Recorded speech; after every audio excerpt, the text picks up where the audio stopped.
श्री हरतालिकेची कहाणी. एक दिवशी ईश्वर पार्वती कैलास पर्वतावर बसली होती. पार्वतीने शंकराला विचारलं, महाराज, सर्व व्रतात चांगलं व्रत कोणतं? श्रम थोडे आणि फळ पुष्कळ असं एखादं व्रत असलं तर मला सांगा, आणि मी ती कोणत्या पुण्याईने आपल्या पदरी पडले हेही मला सांगा. तेव्हा शंकर म्हणाले, जशा नक्षत्रात चंद्रश्रेष्ठ, ग्रहात सूर्यश्रेष्ठ, देवात विष्णुश्रेष्ठ, नद्यात गंगाश्रेष्ठ, त्याप्रमाणे हरतालिका हे व्रत सर्वात श्रेष्ठ आहे. ते तुला सांगतो. तेच तू पूर्वजन्मी हिमालय पर्वतावर केलंस आणि त्याच पुण्यानं तू मला प्राप्त झालीस. हे व्रत भाद्रपद महिन्यातल्या पहिल्या तृतीयेला करावं. तू लहानपणी मी तुला प्राप्त व्हावं म्हणून मोठं तप केलंस. 64 वर्षाच्या झाडाची पिकलेली पानं खाऊन होतीस. तुझे श्रम पाहून तुझ्या वडिलांना अशी कन्या कोण्यास द्यावी अशी चिंता पडली.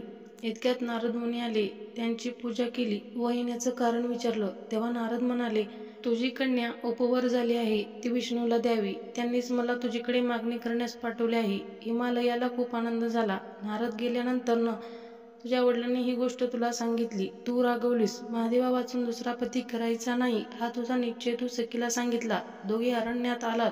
नदीकाठी गुहेत जाऊन तू उपास केलास. तिथं पार्वतीसह माझं लिंग स्थापन केलंस. त्यांची मनोभावे पूजा केलीस.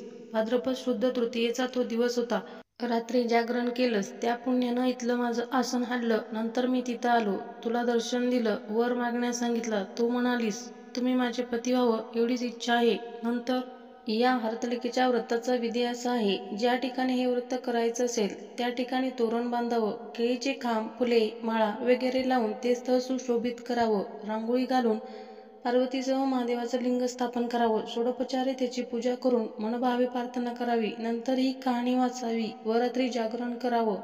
ती गोष्ट मी मान्य केली. दुसऱ्या दिवशी ती व्रतपूजा तू विसर्जन केलीस. वडिलांनी तुला सर्व हकीकत सांगितलीस. तेव्हा काही दिवसांनी चांगला मुहूर्त पाहून मला अर्पण केलं. अशी या व्रतात तुझी इच्छा पूर्ण झाली. या व्रतानं प्राणी पापापासून मुक्त होतो. 7 जन्माचं पातक नाहीच होतं. राज्य मिळतं. स्त्रियांचं सौभाग्य वाढतं. या दिवशी स्त्रिया काही खात नाहीत. कहाणी वाचल्यानंतर सुवासिनींना यथाशक्ती वाण द्यावं. दुसऱ्या दिवशी उत्तर पूजा करून व्रताचं विसर्जन करावं. अशी आहे हरतालिकेची कहाणी. व्हिडिओ आवडला असेल तर चॅनलला लाईक आणि सबस्क्राईब करा.